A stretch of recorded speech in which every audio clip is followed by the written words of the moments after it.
This is the Weather Xtreme video for Saturday, September the 18th. I'm meteorologist Brian Peters coming to you from the lovely Mount Cheaha, the Cheaha State Park. But let's not look at the sky cam there. Let's look at the sky cam over Coleman and a few high cirrus clouds, and that's going to be the story for the day. We will see a few clouds. And how about traveling over to Mississippi to Starkville? That's where James Spann, J.B. Elliott, and Bill Murray are all congregating with the Southeast Severe Weather Symposium this weekend.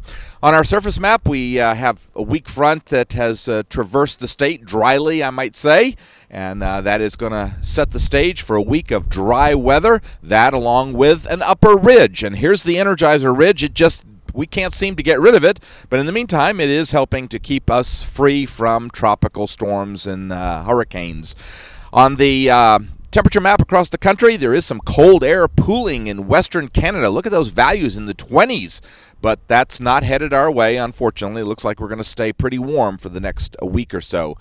Around central Alabama, most locations in the 60s this morning, and so it's a cool morning, and that's all right. I can take that. I think most everybody can.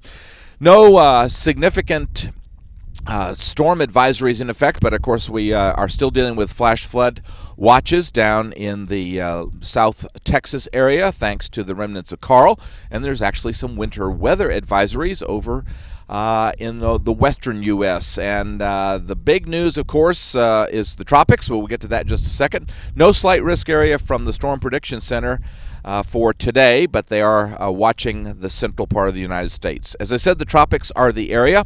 We've got the remnants of Carl, we've got Igor, we've got Julia, and we've got a disturbed area. Let's take them one at a time. There's Carl, not doing a whole lot, but of course responsible for some heavy rain still.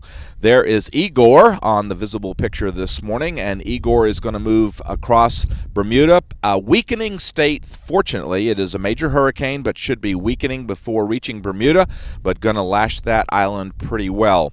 There is Julia. And Julia has struggling a bit, as you can see, much of the convection a long way from the center. And Julia, just a tropical storm and likely to be a depression by Monday. And then far out in the Atlantic and still still over the African continent, we have other areas of disturbed weather. The 06Z GFS model run, there is Igor and the ridge holding over us for tomorrow. This is for tomorrow.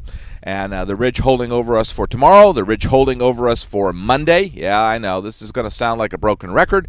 The ridge holding over us on Tuesday, which keeps us dry and warm, but morning lows still in the 60s. We'll see Igor heading off into the North Atlantic and dissipating fairly rapidly. By Wednesday, the ridge still there, but of course we are seeing a little dampening to the ridge just a little bit as those westerlies continue to plod along across the northern tier of the United States. Thursday, the ridge still holding over us. Friday, the ridge still holding over us. However, notice there's a very strong shortwave moving through the eastern Great Lakes, and that will bring a front down into the Ohio River Valley, but it's likely to be pretty much a dry front. The ridge, again, holding on Saturday, and that still keeps us dry, so it looks like football games today and football games next weekend should be dry. However, next weekend, notice that we do have a frontal system coming through the central part of the United States. And I'm going to go just a little bit further because on Sunday, the 26th, the GFS is indicating that the ridge will have retrograded enough and build into the north-central United States that allows a trough on the eastern part of the country.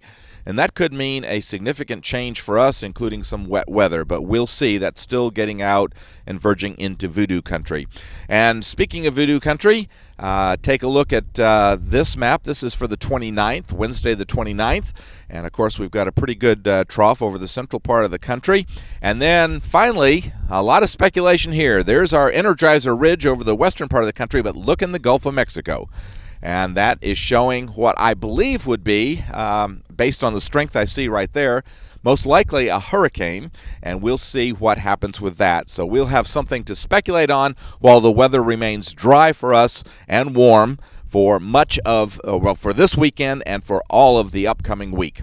Thanks for tuning in to the Weather Xtreme video. I do expect to have the next one posted tomorrow morning by about 8 o'clock in the morning or so. In the meantime, I hope that you have a great Saturday, and Godspeed. Each day, there are new stories to tell about the people who live here and the place we call home. All of the faces that I see, all of the places close to me, they're all part of all the best things about home. Sharing your stories on ABC 3340, Alabama's news leader.